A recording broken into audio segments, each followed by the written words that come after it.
Hello and welcome to Sutra News. A shocking escalation in the Ukraine-Russia conflict unfolded on Saturday as Ukrainian drones struck the Russian city of Kazan, deep inside Russia's territory.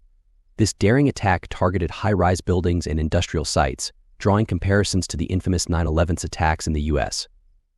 Join us as we unpack the details, the aftermath, and what this means for the intensifying war between Ukraine and Russia. In the early hours of Saturday morning, a wave of Ukrainian drones hit Kazan, the capital of the Tatarstan region in Russia. According to Tatarstan's governor, Rustam Minikhanov, 8 drones were involved in the attack. 6 of them struck residential buildings, 1 hit an industrial facility, and 1 was intercepted and shot down over a river. Footage, reportedly released by the Baza Telegram channel, a source associated with Russian security circles, shows a drone striking a high-rise building, resulting in a massive explosion. While the authenticity of this footage remains unconfirmed, the visuals echo the chilling memories of 9/11 when planes targeted New York's Twin Towers in 2001.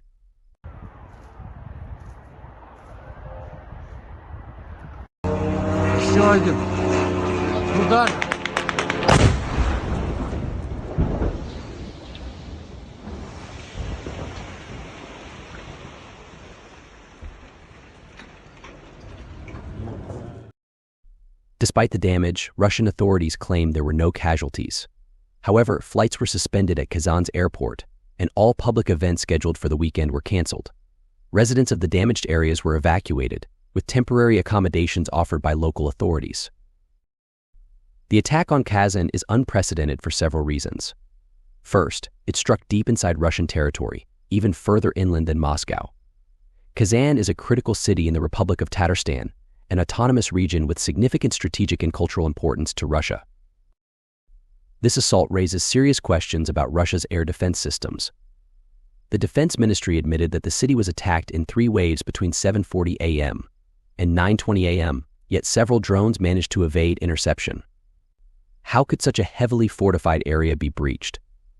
This is a question that will likely frustrate Russian President Vladimir Putin and his military advisors. Why is this attack being compared to 9/11? The parallels are striking. Much like the September 11, 2001, attacks where hijacked planes were used as weapons against New York's iconic Twin Towers, these drones were used in kamikaze-style attacks. The drones struck tall residential buildings in a manner reminiscent of the suicide crashes that devastated the U.S.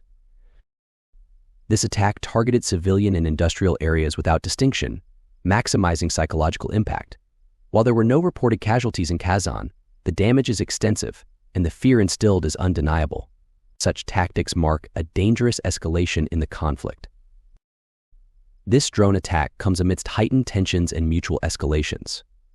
Just hours before, Russia had launched its own massive drone offensive on Ukraine, reportedly deploying 113 drones overnight. According to Ukraine's Air Force, 57 of those drones were shot down, and the remaining 56 were electronically jammed, rendering them ineffective. Ukraine has not officially acknowledged the Kazan strike, in line with its security policy. However, this attack may be seen as retaliation for a deadly Russian assault on Friday in Ukraine's Kharkiv region, where drone strikes injured 8 people. Additionally, on the same day, a Russian missile strike on the Kursk region killed 6 people, including a child. Both sides are ramping up attacks, and it's clear that civilian areas are no longer off limits in this escalating conflict. What does this mean for the broader conflict? By striking so deep into Russia's territory, Ukraine has sent a strong message: nowhere is safe. This also puts a spotlight on the effectiveness, or lack thereof, of Russia's defense systems. For President Putin, this is not just a tactical failure but a symbolic blow. The attack on Kazan undermines Russia's perceived invincibility and raises questions about its ability to protect even its most important regions. Meanwhile, for Ukraine, this attack showcases its growing capability to strike back, despite being the smaller power in this war. As the world watches, the stakes are higher than ever. The question now is how Russia will respond. Will this lead to an even more aggressive retaliation, or can diplomacy find a way to de-escalate the situation? Tell me your thoughts in the comments section.